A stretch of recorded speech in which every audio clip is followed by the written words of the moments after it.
আসসালামু আলাইকুম দর্শক, আমরা এক নতুন পৃথিবীর দিকে যাত্রা করছি। মানুষ সত্যিকার অর্থে এখন প্রত্যেকেই নিজেকে নিয়ে নিজে খুব ব্যস্ত। মৌসুমী ভৌমিকের গানের ভাষায় বলা যায়, নিজের জন্য বাঁচা, নিজেকে নিয়ে নিজের জন্য বাঁচতে হবে, নিজের সুখের জন্য প্রাণপাত চেষ্টা করতে হবে, নিজের ভোগের পাত্র পূর্ণ করতে হবে, যে কোনো মূল্যে নিজেকে ভালোবাসতে হবে। আর যা চাই তা কিনতে পারার নামেই হচ্ছে নিজেকে ভালোবাসা। কেনা, ভোগ করা, আনন্দ বিলাসে দিন কাটানোই হচ্ছে জীবনের লক্ষ্য। কনজিউমারিজম যার শিক্ষাগুরু, সেই মোকামেই আমাদের যাত্রা। কাজেই কিভাবে ভালোবাসতে হয় সেই পাঠটিও আমরা বিলক্ষণ ভগবাদের পাঠশালাতে শিখেছি। ভালোবাসার প্রধানতম সম্ভবত একমাত্র প্রকাশ হলো কিনে দিতে পারা। বউকে হীরের আংটি, বৃদ্ধ বাবা মাকে ডিজনিল্যান্ডের টিকিট, বাচ্চাকে টুথপেস্ট থেকে শুরু করে স্পেসশিপ সব কিছু। আমরা বাপ মা, ভাই বোন সবাইকে ভালোবাসি, যাকে যার মতো করে। সেই সবার থেকে আমরা নিজেকে ভালোবাসার পথটিও শিখে নেই, কীভাবে নিজেকে ভালোবাসতে হয়। নিজের যা চাই, যখন চাই সেটা কিনে দিতে পারলেই ভালোবাসা যায় নিজেকে। এটিও আমরা আস্তে আস্তে শিখে যাই। উৎসব এলেই আমরা ব্যতিব্যস্ত হয়ে যাই কেনাকাটায়। সামর্থ্য, প্রয়োজন বিবেচনার সময় নাই। আমাদের কিনতে হবে, কিনে দিতে হবে, হাসি ফোটাতে হবে, নিজেকেও কিনে দিতে পারার গর্বের হাসি হাসতে হবে, ফুটতে হবে খুব। আর ফুর্তি মানেই তো ভালো থাকা, নিজেকে ভালোবাসা। যদি বলেন বোধের অভাব, পাল্টা বলবো এক অন্য বোধ। ভগবাদের বোধ হেঁটে, ভগবাদের দর্শনে ক্রেতাই সব, আর ভালো থাকাই শেষ কথা। তার পছন্দই শ্রেষ্ঠ। এই দর্শন শুধু নিজেকে নিয়ে ভাবতে শেখায়, না হলে মুশকিল। মানুষ যদি নিজেকে ছাপিয়ে ভাবতে আরম্ভ করে পরিবেশ নিয়ে, তাহলে কি বিক্রি হবে কোটি কোটি টাকার এয়ার কন্ডিশনার? ক্রেতা যদি মার্বেলের মেঝেতে দেখতে পান নিজেকে, কিংবা দেখতে পান সিলিকোসিসে ভোগা শ্রমিকের মুখচ্ছবি, হাতের মুঠোয় ধরা মোবাইল ফোনে ভেসে ওঠে যদি চীনের কোনো এক সুইট শপে অমানসিক পরিশ্রম করতে থাকা মানুষের চেহারা, যদি ঠান্ডা পানীয়ের বোতল খোলার সঙ্গে সঙ্গে জলের অভাবে ফুটি ফাটা ক্ষেত আর হেরে যাওয়া কৃষকের গল্প ভসভসিয়ে বেরিয়ে আসতে থাকে, ধাক্কা খাবেন না ভগবান? কাজেই নিজের বাইরে দেখতে পারার ক্ষমতাটাকে একেবারে পিষে মেরে ফেলা ভগবানের বেঁচে থাকার জন্য খুব জরুরি। ভালো থাকা মানে যে শুধু নিজেই ভালো থাকা, এই কথাটা তাই আধুনিক সভ্যতার মনে গেঁথে দিয়েছে পুঁজি বিপণন। আর মানুষ এটাই করে আসছে। আপনি মানুন আর নাই মানুন, স্বার্থপরতা মানুষের মৌলিক ধর্ম। সমাজ যদি সেই ধর্মটাকে স্বীকৃতি দেয়, তাহলে তার পেছনে ফিরে দেখার দরকার পড়ে না। স্বার্থপর হওয়া ভালো, তাতে কোনো লজ্জা নেই। পুঁজিবাদ নিজের স্বার্থে এই কথাটা শিখিয়েছিল, আর এই কথাটার জন্যই গোটা দুনিয়ার সার্বভৌম দর্শন হয়ে উঠতে পেরেছে। স্বার্থপরতার দর্শনটি শুধু বাজারের পরিসরে আটকে থাকে না, শুধু নিজের কথা ভাবতে পারার স্বাধীনতার এমনটাই যে তাতে ঢুকে যায় গোটা দুনিয়া। আমরা ভালো লাগার চেয়ে, বস্তুত আমার চেয়ে গুরুত্বপূর্ণ যে আর কিছু হতে পারে, সে কথাটাই উবে যায় মন থেকে। অবশ্য রাষ্ট্রের একটা দায় থেকে যায় এখানে। এই বেলাগাম আত্মসর্বস্বতাকে যে রাষ্ট্র নিয়ন্ত্রণ করতে পারে আর যে রাষ্ট্র পারে না, দুটো ভিন্ন পথে চলতে থাকে। গুরুত্বপূর্ণ পথ যে রাষ্ট্র মানুষকে অন্যের কথা ভাবতে বাধ্য করতে পারে, সেখানে এক সময় আর বাধ্যতা প্রয়োজন থাকে না। মানুষ নিজের অভ্যাসে গাড়ি থামিয়ে রাস্তা ছেড়ে দেয় পথচারীকে, ময়লা ফেলার জন্য নির্দিষ্ট গাড়ি আসার অপেক্ষা করে না।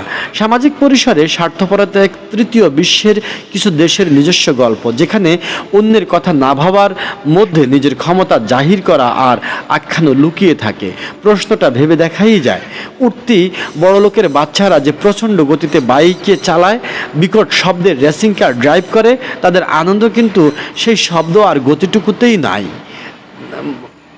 মানে তার পেছনে থাকে অন্য একটা প্রদর্শনী।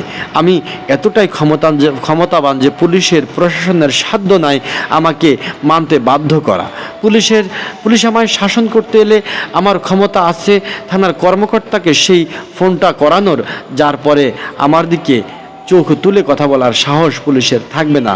অথবা আমার বাড়ির আবর্জনা পাশের বাড়ির দরজায় ফেলে এলে সেই পড়োশির ক্ষমতা হবে না আমায় প্রশ্ন করার। নিজেকে ভালোবাসার সম্ভবত এটাও একটা উপায়, প্রতি মুহূর্তে নিজেকে মুগ্ধ করে রাখা নিজের ক্ষমতায়। নিজের ভালোবাসা আর সম্মান করা কি এক? নিজেকে ভালোবাসা আর সম্মান করা সম্ভবত এক নয়। লোকের সমীহ অথবা ভীতি আদায় করে নেওয়া এক নয়। একান্ত মুহূর্তে নিজের চোখে চোখ রাখতে পারার ক্ষমতাটুকু কি এই পথে অর্জন করা যায়? না, নাকি বাতাসে তীব্র কার্বন মনোক্সাইড মিশিয়ে দেওয়া গাড়িতে লং ড্রাইভে যাওয়া পথে ব্যবহার করা পলিথিনের প্যাকেট নর্দমার মুখে জমা হওয়ার সময় প্রতি মুহূর্তে সেই আত্মসম্মান ক্ষয়ে যেতে থাকে। শেষ অবধি তার অস্তিত্ব মিলিয়ে যায় হাওয়ায়। কারণ নিজেদের তুমুল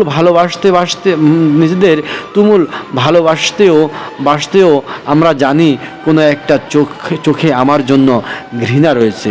যে পথশিশুটিকে ধাক্কা দিয়ে সরিয়ে পার্কে নিজের সন্তানের জন্য দোলনা খালি করে দিয়েছি, সেই শিশুটির চোখে সেই শিশুটির চোখ কিন্তু আমায় দেখছে, বলছে তোমার ক্ষমতা থাকতে পারে কিন্তু সম্মানের যোগ্য তুমি নও। সামাজিক পরিসরে এখানে মানুষগুলোর মুখ দেখা যায় প্রত্যক্ষভাবে, সেখানে তবুও দ্রুত দেখতে পাওয়া যায় আহত চোখগুলোকে। কিন্তু যেখানে বাজার আড়াল তৈরি করে রাখে, সেখানে চমৎকার জামা হাতে নিলেও দেখতে পাওয়া যায় না তার পেছনে থাকা বাংলাদেশ, ভিয়েতনাম, লাওস কিংবা 18 ঘন্টা পরিশ্রম করতে বাধ্য হওয়া শ্রমিকের মুখ। তার সব প্রশ্নগুলো থাকবে, কিন্তু আমরা ভাববো না। ভাবতে আরম্ভ করলেই নিজের ভালোবাসার কাজটা জটিল হয়ে যাবে। শুধু সে কারণে নয়, এই কথাগুলো ভাবার ক্ষমতা বেশিরভাগ মানুষই হারিয়ে ফেলেছে। সেই কারণে এই পলিটিক্যাল হাওয়ার তাগিদে এই প্রশ্নগুলো করার মতো রাজনীতিকে এরা মনে ঠাঁই দেয়নি। সেই কারণে নিজেকে অতিক্রম করে ভাবার প্রয়োজনের কথা আমরা শিখিনি। সেই কারণেও সেদিন কোথায় যেন দেখলাম একজন প্রশ্ন তুলেছে, সন্তানের পড়াশোনার জন্য বাবা মা যে খরচ করেন সেটা অনুদান না বিনিয়োগ? ব্যাপারটা বিনিয়োগ হিসেবে দেখলে তাতে বাজার ঢুকে পড়বে, ঝুঁকির প্রশ্ন উঠবে, এমনকি পরিস্থিতি বিশেষে পুরো লগ্নিটাই জ্বলে যেতে পারে। স্বাস্থ্যক্ষেত্রের কতটা সরকারের আওতায় থাকবে আর কতটুকু বা যাবে বেসরকারি পুঁজির হাতে, সেই বিতর্কে গোটা পৃথিবীটাই আড়াআড়ি বিভাজিত হয়ে গিয়েছে। মার্কিন যুক্তরাষ্ট্রের ওবামা কেয়ার বাতিল করে দিতে তৎপর ডোনাল্ড ট্রাম্প। এর পেছনে কি পুরোটাই ট্রাম্পের আগমার্কা স্বেচ্ছাচারিতা, নাকি বাজারের চাপও আছে? অন্যদিকে চীনও স্বাস্থ্য বিষয়ে এখন পাবলিক প্রাইভেট পার্টনারশিপ নীতিতে আস্থা রাখছে। সবার উপর বাজার সত্য। নোয়াম চমস্কিতে উদ্ধৃত করে বলা যায়, আমরা যদি ভেবে থাকি যে আমাদের নির্বাচিত জনপ্রতিনিধিরা আমাদের শাসন করেন, তাহলে আমরা মূর্খের স্বর্গে বাস করছি। পৃথিবীটা আসলে তারাই শাসন করছে যাদের উৎপাদিত পণ্য আমরা নিয়মিত ক্রয় করি। স্বাস্থ্য সচেতনতা আর অকারণ রোগ ভীতি এ জিনিস এক নয়। চিকিৎসার বিরাট বাজার আমাদের মানসিক সুস্থতাকেই সর্বক্ষণ চ্যালেঞ্জ করে চলছে। শহর জোড়া বেসরকারি হাসপাতালের টাউস বিলবোর্ড আর বিজ্ঞাপন প্রচারিত সেই বহুবিধ কাল্পনিক অসুস্থতারই মহিমা কীর্তন। শ্রবণ যন্ত্র থেকে হাঁটু প্রতিস্থাপন, অ্যাঞ্জিওপ্লাস্টি থেকে প্লাস্টিক সার্জারি, সবই আজ বাজারের মহিমায় প্যাকেজে পরিবেশিত। ইনস্টলমেন্টের সুবিধাও পাওয়া যাচ্ছে। আজ আমাদের দেশের অন্যতম প্রত্যন্ত অঞ্চলগুলোতে মানুষ মোবাইলে দৈনিক কমপক্ষে 10 টাকা রিচার্জ করে থাকেন।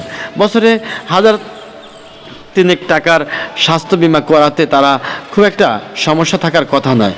সেই টাকা বাজারে খাটিয়েই তো সরকারি চিকিৎসা ব্যবস্থাকে ঢেলে সাজানো সম্ভব, কিন্তু বাজার কি তাতে হাত দেবে? আর সরকারও কি বাজারের বাইরে বেরোতে চাইবে? কাজেই জীবনের মোটো হচ্ছে যে কোনো উপায়ে বড়লোক হও, টাকা কামাই করো, তারপর ভোগ করো। আর জীবনের গান একটাই, নিজের জন্য বাঁচো, নিজেকে নিয়ে বাঁচো, নিজেকে ভালোবাসো। ভালো থাকবেন, কথা হবে আবার অন্য কোনো ভিডিওতে। আল্লাহ হাফেজ।